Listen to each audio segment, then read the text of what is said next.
પારડી પોલીસની ટીમે રીટ્સ કારમાં દરવાજા અને ડીકીના ભાગે અને કારના ડેશબોર્ડમાં બનાવેલા ચોરખાનામાં લઈ જવાતો 1,08,000 રૂપિયાના દારૂ સાથે 4 રસ્તા ઓવરબ્રિજ પાસેથી ચાલકને ઝડપી પાડ્યો। મંગળવારના 8:30 કલાકે નોંધાયેલી ફરિયાદની વિગત મુજબ આગામી સ્થાનિક સ્વરાજ્યની ચૂંટણી આવતી હોય પોલીસ સ્ટેશન હદ વિસ્તારમાં કાયદો અને વ્યવસ્થાની પરિસ્થિતિ જળવાઈ રહે તે માટે પારડી પોલીસ ઇન્સ્પેક્ટર GR ગઢવીના માર્ગદર્શન હેઠળ પોલીસ સ્ટેશનના કર્મચારીઓ ખાનગી વાહનમાં પેટ્રોલિંગમાં હતા। જે દરમિયાન ખાનગી રાહે બાતમી મળી હતી કે એક સફેદ કલરની મારુતિ કંપનીની રીટ્સ કાર નંબર GJ05CR0599 નો ચાલક કારમાં બનાવેલા ચોરખાનામાં સેલવાસથી ગેરકાયદેસર દારૂનો જથ્થો સંતાડી નેશનલ હાઈવે નંબર 48 વાપીથી વલસાડ તરફ જતા રોડ ઉપરથી સુરત તરફ જનાર છે। જે બાતમીના આધારે પારડી પોલીસની ટીમે પારડી 4 રસ્તા બ્રિજ ઉતરતા છેડે વાપીથી વલસાડ તરફ જતા રોડ ઉપર વોચ ગોઠવી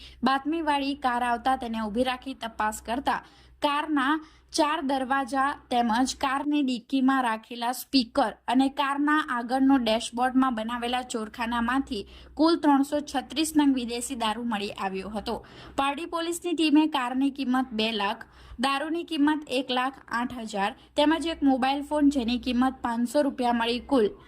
3,08,500 રૂપિયાનો મુદ્દામાલ કબજે લઈ ચાલક પુષ્પક નિરંજનભાઈ કહારની ધરપકડ કરી કિરણ પટેલ નામના ઈસમને વોન્ટેડ જાહેર કરી પ્રોહિબિશન અંગે પારડી પોલીસ સ્ટેશન ખાતે ફરિયાદ દાખલ કરી છે।